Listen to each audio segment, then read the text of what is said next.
Hello friends, तो मैं शुरू कर रहा हूँ HTML का सेशन कंटिन्यूअसली। लेकिन मैं आपको बता दूं, आज जो मैं आपको जो चीज़ सिखाने वाला हूँ वो बहुत इंपॉर्टेंट है हमारी वेब एप्लीकेशन को तैयार करने के लिए। जब हम लोग वेब एप्लीकेशन तैयार कर रहे हैं तो उसके अंदर अगर हमें डेटा फैच करना है, रिट्राइव करना है, शो करना है, तो उसके लिए हमें ये चीज़ कंपलसरी पता होनी चाहिए। ऐसा मैं आपको सिखाने जा रहा हूँ। मतलब कि मैं यहाँ पर आपको एक फॉर्म डिजाइन करके दिखाने वाला हूँ आज। तो सबसे पहले हम लोग एक नॉर्मल लॉगिन का फॉर्म होता है वैसे फॉर्म बनाएंगे। उसके बाद एक रजिस्ट्रेशन का फॉर्म बनाएंगे जिसके अंदर हम चेक बॉक्स, रेडियो बटन और बहुत कुछ लेंगे। लेकिन उसको लेने के लिए कौन कौन से बेसिक टैग होते हैं वो हम इस नॉर्मल फॉर्म में सीखेंगे, लॉगिन फॉर्म में। तो यहाँ पर चलिए मैं यहाँ पर कोड शुरू कर रहा हूँ एक नॉर्मल HTML फॉर्म के लिए। तो यहाँ पर देखिए, सबसे पहले हम लोग नॉर्मल फॉर्म बना रहे हैं, तो मैंने उसको सेव कर लिया है form.html के नाम से। और फिर यहाँ पर मैंने बॉडी टैग करके खत्म कर लिया है। लेकिन यहाँ पर देखिए दोस्तों, ये लिखना कंपलसरी है कि डॉक टाइप HTML, बिकॉज अब जब हम लोग यहाँ पर फॉर्म ले रहे हैं तो उस वैल्यू को हमें ट्रांसफर करवानी है एक फॉर्म से दूसरी जगह पर। तो वो कैसे करवाते हैं? तो सबसे पहले मैं यहाँ पर फॉर्म तैयार कर रहा हूँ, तो मैं एक फॉर्म टैग ले रहा हूँ जिसके अंदर मैं एक मेथड करके एट्रीब्यूट ले रहा हूँ, वो गेट दे रहा हूँ। यहाँ पर मैं दो मेथड ले सकता हूँ, गेट या पोस्ट।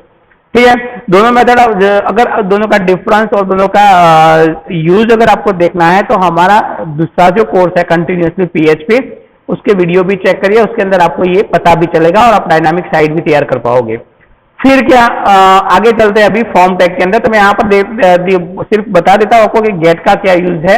तो जब हम मेथड डिक्लेयर कर रहे हैं ये, तो जब हम कोई भी टेक्स्ट बॉक्स या कोई रेडियो बटन या लिस्ट बॉक्स की वैल्यू जब हम दूसरे फॉर्म पर सेंड कर रहे हैं या फैच कर रहे हैं सर्वर पे, तो तब हमें ये मेथड यूज करनी पड़ती है। ठीक है, अब आगे चलते हैं। तो मैं यहाँ पर सबसे पहले एक कंट्रोल ले रहा हूँ लेबल करके। तो लेबल के लिए मुझे यहाँ पर कुछ डिक्लेयर नहीं करना है, डायरेक्टली मैं लेबल लिख लूंगा।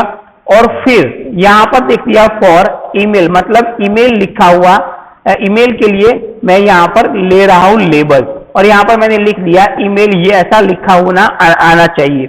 अगर मैं यहाँ पर डायरेक्टली ईमेल लिखता हूँ वो भी यहाँ पर वर्क करेगा, लेकिन मुझे ऐसे नहीं लिखना है। प्रॉपर मैं यहाँ पर फॉर्म टैग ले रहा हूँ, इसलिए मैं इसको प्रॉपर फॉर्मेट बना रहा हूँ। सेकेंड टैग हम लोग ले रहे हैं इनपुट टेक्स्ट बॉक्स। तो यहाँ पर देखिए मैंने लिखा इनपुट, मतलब मुझे क्या करना है, वहां पर इनपुट डालने जैसी कोई चीज लेनी है जो यूजर के जरिए इनपुट होती है। फिर यहां पर मैंने डाल दिया टाइप इक्वल टू टेक्स्ट, मतलब जो भी बॉक्स आएगा उसके अंदर मैं टेक्स्ट एंटर कर पाऊंगा। फिर उसका नाम मैंने दे दिया मेल। अगर नाम क्यों देना है, तो नाम इसीलिए देना है कि जब मैं यहां पर वैल्यू फैच करता हूं तो मैं इसी नाम से वो वैल्यू को फैच कर पाऊंगा। फिर प्लेस होल्डर है, प्लेस होल्डर मतलब जब टेक्स्ट बॉक्स वहां पर शो होगा तो उसके अंदर ईमेल क्या वैल्यू एंटर करनी है वो लिखा हुआ होगा, इसीलिए यहाँ पर ईमेल लिखते हैं। यहाँ पर साइज दी है 30 पिक्सल, मैक्स लेंथ दे दी है 100 और आईडी दे दिया है ईमेल। अब आपको मैं बता दूं कि ये सारे एट्रीब्यूट्स हैं, इनमें से कुछ एट्रीब्यूट्स अगर हम ये डिक्लेयर नहीं करते तो वो वर्क नहीं कर पाएंगे। ठीक है, तो यहाँ पर चलते हैं आगे। नेक्स्ट मैं ले रहा हूं पासवर्ड के लिए लेबल। उसके अंदर देखिए मैंने input type equal to password डाल दिया। पासवर्ड डाला, उसका मतलब क्या है कि जब मैं कोई वैल्यू एंटर करूंगा तो वो मुझे शो नहीं होनी चाहिए, वहां पर डॉट या स्टार ऐसा कुछ शो होना चाहिए। ठीक है, इसीलिए मैंने यहां पर पासवर्ड डाल दिया टाइप इक्वल टू। फिर यहां पर नेम डाल दिया, फिर वापस प्लेस होल्डर और उसकी साइज एक्सेट्रा एक्सेट्रा। फिर यहां पर मैं एक इनपुट टाइप बटन ले रहा हूं, मतलब कौन सा बटन ले रहा हूं, तो सबमिट। और वो सबमिट मतलब बटन हो रहा है कि जैसे ही क्लिक करूंगा कुछ इवेंट जनरेट होगा और वो वैल्यू सबमिट करवाएगा। लेकिन उसके ऊपर लिखा हुआ क्या होगा, लॉगिन। तो वैल्यू ये भी एक उसका एट्रीब्यूट है और उसके जरिए मैं वहां पर वैल्यू शो करवा सकता हूं। और मैं यहाँ पर फॉर्म टैग को क्लोज कर रहा हूं। जब यहाँ पर मैंने टेक्स्ट लिया है तो इनपुट टाइप कर, तो वहां पर मैं ईमेल भी ले सकता हूं। ठीक है, क्योंकि मुझे ईमेल एंटर करना है, लेकिन अभी मैं टेक्स्ट रख रहा हूं क्योंकि हमें फॉर्म को शो करना है, क्योंकि कॉमनली हम लोग टेक्स्ट यूज करते हैं। ठीक है, तो यहां पर मैं जाके अब इस फॉर्म को एग्जीक्यूट करता हूं तो आपको ज्यादा पता चलेगा। तो यहां पर देखिए सबसे पहले हमने फॉर्म 1 शो किया, तो यहां पर देखिए ईमेल, यहां पर मैं कुछ भी वैल्यू एंटर कर सकता हूं, जैसे कि ABC@ gmail.com। फिर मैं यहाँ पर वैल्यू डाल सकता हूँ कोई भी, तो देखिए यहाँ पर कोई वैल्यू शो नहीं होगा। ठीक है, मतलब ये पासवर्ड है वो शो नहीं होता, और उसके अलावा उसको कट और कॉपी भी नहीं कर सकते, वरना कट कॉपी कर सकते तो क्या होता, कोई भी पासवर्ड कहीं पर जाकर पेस्ट करके रीड कर सकता है, तो यहाँ पर उसको कट कॉपी भी नहीं कर सकते। तो ये इसीलिए यहाँ पर ऐसा शो रहा है कि वहां पर हमने input type equal to password दिया था। ठीक है, तो ये हमारा एक नॉर्मल फॉर्म बनाया है। इसके जरिए आप लोगों को ये पता चलता है कि जब हमें टेक्स्ट को एंटर करना है तो हम इनपुट टाइप टैग लेते हैं, वहां पर हम चेकबॉक्स ले सकते हैं, ऑप्शन बटन ले सकते हैं। अब वो सब कैसे लेते हैं, वो हम लोग फॉर्म शो करते हैं कि अब देखते हैं कि ऐसा ही एक फॉर्म हम लोग बनाते हैं और उसके अंदर वो सारे कंट्रोल एंटर करके देखते हैं। तो यहाँ पर देखिए हम लोग एक फॉर्म ओपन कर रहे हैं, तो जिसके अंदर ऑलरेडी मैंने वो सारे कंट्रोल लिए हुए हैं जो आपको शो करवा रहा हूं मैं। सी देखिए यहाँ पर सबसे पहले मैंने इनपुट ये एक नॉर्मल फॉर्म टैग ले लिया। यहाँ पर अगर मैं मेथड इक्वल टू गेट ले लेता हूं तो आपको मैं उसका इफेक्ट भी बताऊंगा कि क्या चेंज होता है वो। ठीक है, फिर देखिए मैंने यहाँ पर input type equal to text ले लिया, वो भी एड्रेस के लिए। ठीक है, तो सबसे पहले मुझे क्या एंटर करना है, एड्रेस में एंटर करूंगा, ये एक ब्लॉक आया। फिर मैंने डाल दिया लेबल लिया पोस्टल कोड के लिए, तो उसके लिए भी मैंने यहाँ पर एक टेबल दे लिया। और यहाँ पर देखिए मैं बार बार हर एक को खत्म होने के बाद BR टैग दे रहा हूं। BR मतलब ब्रेक लाइन, वो इतना लिखकर बाकी का जो कंटेंट हो उसके नीचे की लाइन में लिखेगा, नई लाइन में लिखेगा। ठीक है, फिर यहाँ पर मैंने ले लिया एक सिटी के लिए, जो सारे मैंने आगे कंटेंट दिए थे वही कंटेंट यहाँ पर डाल रहा हूँ, ID, प्लेस होल्डर, साइज वगैरह। तो यहाँ पर हम लोग देखते हैं अब कि मैंने वो डाल दिया सिटी, लेकिन यहाँ पर देखिए मैंने चॉइस योर शिपिंग मेथड वो मैंने क्या डाल दिया, तो यहाँ पर मैं ऑप्शन वैल्यू दे रहा हूं, मतलब ऑप्शन बटन दे रहा हूं, सिलेक्ट करना है उसको आपको कोई भी एक वैल्यू। तो यहाँ पर देखिए सिलेक्ट करने के लिए हमें क्या करना है, तो सिलेक्ट टैग देना है, सिलेक्ट। फिर यहाँ पर नेम दे दिया, उसका नाम मैं दे रहा हूं, फिर ID इक्वल टू शिपिंग भी दे दिया, और उसके अंदर जितने भी मुझे ऑप्शन डालने हैं वो मैं ऑप्शन यहाँ पर डाल रहा हूं। ठीक है, तो ये वहां पर एज अ कॉम्बो बॉक्स या ड्रॉप डाउन बॉक्स की तरह से शो होगा। उसके बाद मैं यहाँ पर डाल रहा हूं चॉइस योर पेमेंट मेथड, मतलब ये जो मैं डाल रहा हूं वो है मेरा रेडियो बटन।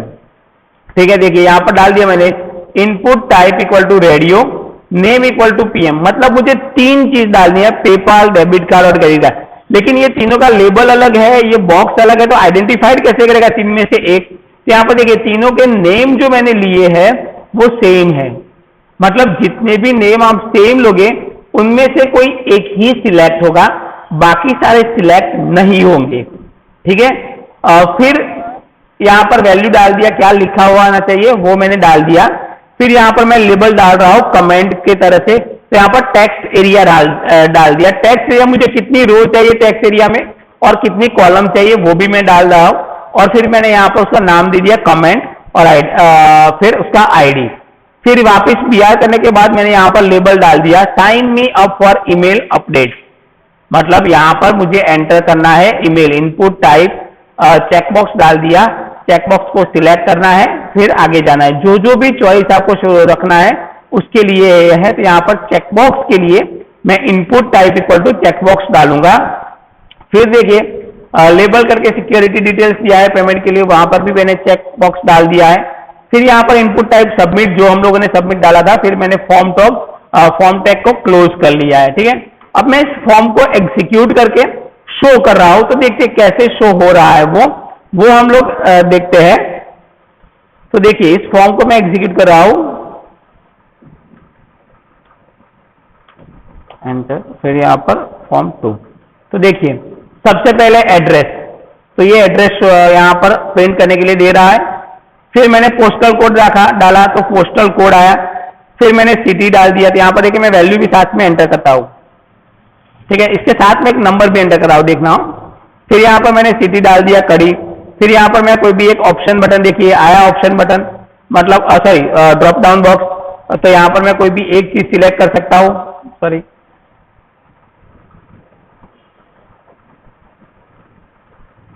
यहाँ पर मैं कोई भी एक चीज सिलेक्ट कर सकता हूँ। फिर चूज योर पेमेंट मेथड, तो देखिए यहाँ पर मैंने तीनों के नाम सेम दिए थे, इसीलिए तीन में से कोई एक ही सिलेक्ट हो रहा है। फिर मैंने कमेंट दिया था this is my test item, यहाँ पर मैं लिख रहा हूँ sign up for me email, या तो फिर मैं चेक बॉक्स दे रहा हूँ, उसको टिक मार कर रहा हूँ, फिर सबमिट कर रहा हूँ। तो देखिए ये सबमिट का कंटेंट हो गया, तो वो रिफ्रेश हो गए। अब मैंने यहाँ पर वैल्यू डाली थी, उसके हिसाब से मैं थोड़ा चेंज कर रहा हूँ। यहाँ पर मैं एक और वैल्यू डाल रहा हूँ ईमेल, ठीक है। देखते हैं उस वैल्यू पे से क्या चेंज होता है। यहाँ पर सबसे पहले हम लोग पोस्ट कोड को देखते हैं। तो यहाँ पर देखिए मैं नंबर भी डाल सकता हूँ, सॉरी, ठीक है। नंबर इसीलिए कि मैं पोस्टल कोड एंटर करूंगा तो वहां पर नंबर ही एंटर होना चाहिए, ऐसा मुझे शो होना चाहिए। तो यहाँ पर देखिए फिर मैं आउटपुट डाल रहा हूँ, फिर यहाँ पर मैं नंबर, उसके अलावा मैं टेक्स्ट भी डाल रहा हूँ, सबमिट कर रहा हूँ। तो यहाँ पर वो वैल्यू चली जा रही है, लेकिन जब हम कोड ट्रांसफर करेंगे तो यहाँ पर वो एरर शो करेगा, ठीक है, जिसके अंदर हम लोग नंबर ही एंटर कर सकते हैं। जैसे कि यहाँ पर देखिए वो खुद ब खुद यहाँ से ही पता चल जाएगा। यहाँ पर हम लोग डायरेक्टली वैल्यू एंटर नहीं कर सकते। अगर हम लोग पहले टेक्स्ट एंटर करना चाहते हैं तो यहाँ से नहीं कर पाएंगे। नंबर एंटर करने के बाद ही टेक्स्ट होगा। यहाँ पर मैं टेक्स्ट प्रिंट कर रहा हूँ, उसके बावजूद नहीं होगा। सी यहाँ पर मैंने ये कॉपी किया, फिर मैं पेस्ट करूंगा तो यहाँ पर पेस्ट वो अलग नहीं होगा। सी तो यहाँ पर देखिए हमने वहां पर नंबर किया, फिर यहाँ पर देखिए मैं यहाँ पर कुछ टेक्स्ट एंटर करने के लिए डाल रहा हूं, तो वहां पर मुझे एंटर नहीं हो रही है वैल्यू। जैसे कि मैं यहाँ से कॉपी करके पेस्ट कर रहा हूं उसको, तो आपको और भी पता चलेगा। कॉपी, फिर यहाँ पर देखिए मैं पेस्ट कर रहा हूं तो नहीं वो पेस्ट होगा, सिर्फ वो एक कैरेक्टर वहां से नॉर्मली प्रिंट होगा, बाकी वो एरर जनरेट करेगा। फिर यहाँ पर शो हो रहा है वो नंबर प्रिंट करने के लिए भी प्लस माइनस करना है। डायरेक्ट नंबर आप एंटर कर सकते हो, नंबर के साथ आप उसके बाद उसके साथ कंटिन्यूअसली वैल्यू भी ऐड कर सकते हो, क्योंकि हेक्साडेसिमल में ऐसे होता है कि फर्स्ट नंबर और आगे वैल्यू, ठीक है। तो इसके हिसाब से वो वैल्यू एंटर करवाएगा। उसी तरह से हम लोग यहाँ पर ईमेल भी ले सकते हैं। जैसे मैंने बताया था एक टेक्स्ट बॉक्स मुझे लेना है ईमेल के लिए, तो मैं यहाँ पर मेल भी एंटर कर सकता हूँ उसी की तरह से। जैसे कि मैं यहाँ पर डाल रहा हूँ ईमेल, फिर यहाँ पर मैं text type equal to email ले रहा हूँ, ठीक है, और एड्रेस की जगह उसका नाम मैं दे रहा हूं ईमेल। एड्रेस भी हम लोग प्लेस होल्डर भी चेंज कर देते हैं, आईडी भी चेंज कर लेते हैं। ठीक, कभी आईडी आप लोग सेम नहीं दोगे और नेम ऑलमोस्ट जब कंट्रोल अलग अलग है तो सेम नहीं दोगे, ठीक है। अब इसको मैं सेव करके एग्जीक्यूट करता हूं, उसका क्या आउटपुट शो होता है हम लोग देखते हैं। रिफ्रेश से यहाँ पर मेल आया, फिर देखिए, ठीक है। तो ये मेल तो ले लिया, लेकिन जब हम उसको सबमिट करेंगे तो यहां पर एरर शो करेगा, दिस इंक्लूड्स एरर, राइट, क्योंकि @ वहां पर चाहिए। मैं @ यहां पर देखिए सबमिट किया फिर से, तो यहां पर शो हो रहा है this includes @ in the email address, missing @ तो यहां पर मैं ईमेल एड्रेस डालूंगा, उसके बाद ही वो आगे का फॉर्म मुझे शो करवाएगा। तो ये क्यों हो रहा है? तो जब मैंने बताया कि जब हम लोग शुरू कर रहे हैं प्रैक्टिकल, तो सबसे पहले ऊपर हमें ये डिक्लेयर करना कंपलसरी जरूरी। ये हम लोगों का एक फॉर्म सेशन था जहां पर हम लोगों ने अलग अलग फॉर्म बनाए और यूज किए, क्योंकि जैसे ही हम लोग फॉर्म बनाएंगे वो वैल्यू को हम लोग सबमिट करवाएंगे, डेटाबेस में स्टोर करवाएंगे, डेटाबेस में से वापस फैच करवा के वहां पर सर्च करवा के शो करवाएंगे, अलग अलग टेबुलर फॉर्मेट में उसकी इंफॉर्मेशन देंगे। तो जैसे जैसे हम लोग साइट तैयार करते हैं वैसे वैसे ये सारे फॉर्म की जरूरत होती है, और ऐसे ही हम लोग डायनामिक साइट भी तैयार करते हैं, ठीक है। तो अब यहाँ पर और भी एक दो प्रैक्टिकल है जो हम लोग कंटिन्यूस सीखेंगे, वो नेक्स्ट सेशन में। आज के लिए इतना है, सब प्रैक्टिस कीजिए और कंप्लीट कर लीजिए, तब तक हम नया वीडियो अपलोड कर लेंगे। आज के लिए इतना काफी है। Thank you very much. अगर वीडियो पसंद आया है तो लाइक और शेयर कर लीजिए, और अगर चैनल को सब्सक्राइब नहीं किया है तो सब्सक्राइब कर लीजिए, क्योंकि इस कोर्स को खत्म होते ही आप लोग डायनामिक कोर्स PHP भी शुरू कर सकते हैं। Okay, thank you very much.